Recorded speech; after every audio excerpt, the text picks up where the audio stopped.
السلام عليكم، ازيكم حبايبي؟ عاملين ايه؟ يا رب تكونوا بصحة وبخير، يومكم سعادة وهنا بإذن الله. النهاردة وصفتنا وصفة سهلة جدا ومكوناتها متوفرة في بيوتنا وحاجة كده وهم. عايزة اقول لكم النهاردة هنعمل طبق البسلة باللحمة.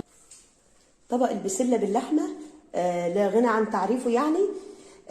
طبق البسلة واللحمة مفيد جدا بالفيتامينات والمعادن، وطبعا يفضل ان هو يضاف ليه اللحوم الحمراء. النهارده هنعملها باللحمة الحمراء. هقول لك على اسرار البهارات والتوابل اللي بتعشق او بتتزاوج مع البسلة، وهقول لك على الاسرار اللي بتخلي لك اللحمة دايبة دوب، وهقول لك على اسرار كمان التسبيكه بتتعمل ازاي وايه اللي بيفرقها عن تسبيكه تانية.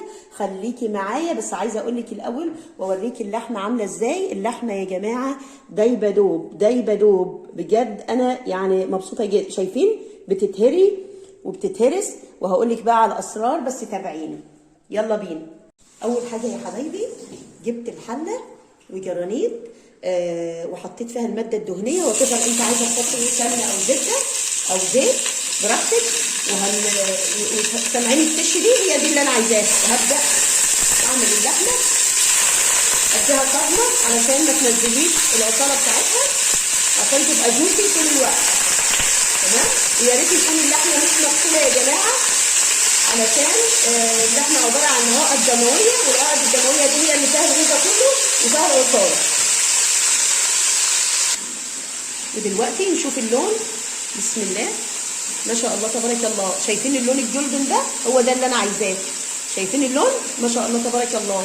هو ده بقى. هنبدا نقلب، وفي الوقت ده بعد ما قلبت ارش رشه فلفل اسود علشان تطلع لي الزيوت العطريه اللي فيها والروايح، عشان انتوا عارفين اللحمه بتليق جدا مع الفلفل الاسود، وكمان الريحه هتطلع بواسطه الحراره. ودلوقتي هبدا انزل بالميه السخنه، ولازم الميه تكون مغليه يا جماعه علشان ما اضيعش الفايده اللي انا حافظت عليها من اول ما بدات اشوح اللحمه. ودلوقتي انا نقلت اللحمه يا حبايبي على العين الثانيه، وهبدا انزل بالبصل اللي هقليه للبسله. وهنا وحطيت طبعا الماده الدهنيه وسخنتها كويس، ونزلت بالبصله. ودلوقتي ههدي النار وهرش رشه ملح.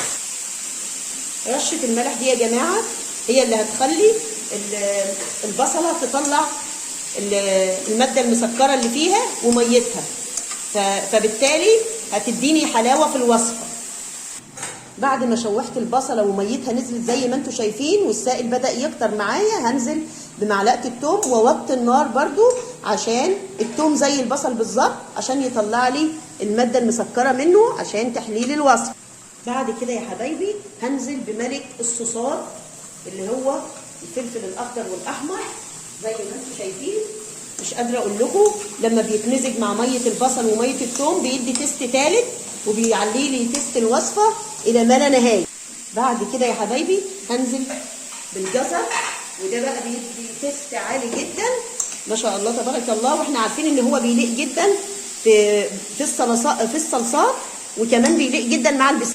بعد كده يا حبايبي هعلي النار وانزل بمعلقه صلصه، علشان احنا عارفين ان الصلصه صاحبه النار جدا عشان تطلع الروايح اللي هي التخزين، روايح التخزين. النار بتساعدها ان هي تطلع روايح التخزين، وكمان بتساعدها تطلع الماده المسكره اللي بتبقى داخلها، فبالتالي هعلي تيست الوصفه. هنا بقى هبدا انزل بالبسله عشان تاخد التشويحه التمام مع النكهات الروعه دي. هتديني بقى تيست عالي جدا، لو عملتوا الطريقه دي هتعتمدوها كل مره. ودلوقتي بعد ما قلبتها انا هغطي عليها علشان تاخد بعض النكهات من الحاجات اللي نزلت والسوائل اللي نزلت من الجزر والفلفل والصلصه والبصل والثوم، واغطي عليها وشويه وارجع له. ودلوقتي بقى هضيف عصير الطماطم واسيبها تتسبك معاها وارجع له.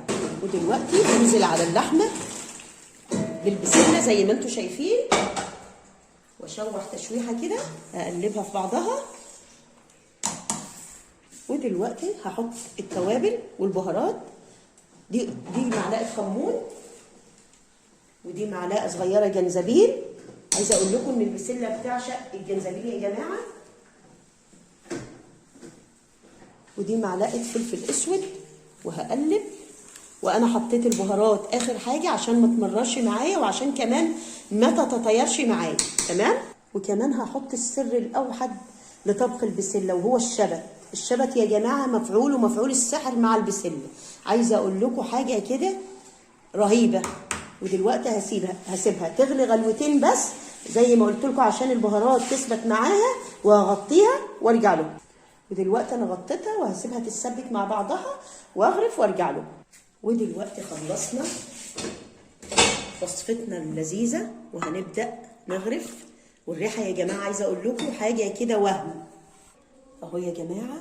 انا مش قادره اقول لكم الريحه عامله، الريحه قلب الشقه بجد بجد. لو اتبعتوا الخطوات دي هتطلعوا ولا اروع من كده طبق بسله باللحم. ويعني اللحمه دايبه دوب والبسله مستويه والريحه تحفه. الشبت والجنزبيل والكمون والفلفل الاسود عاملين شغلهم معايا. شايفين اللحمه دايبه ازاي دوب؟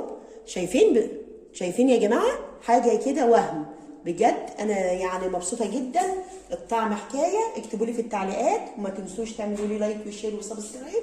والسلام عليكم ورحمه الله وبركاته.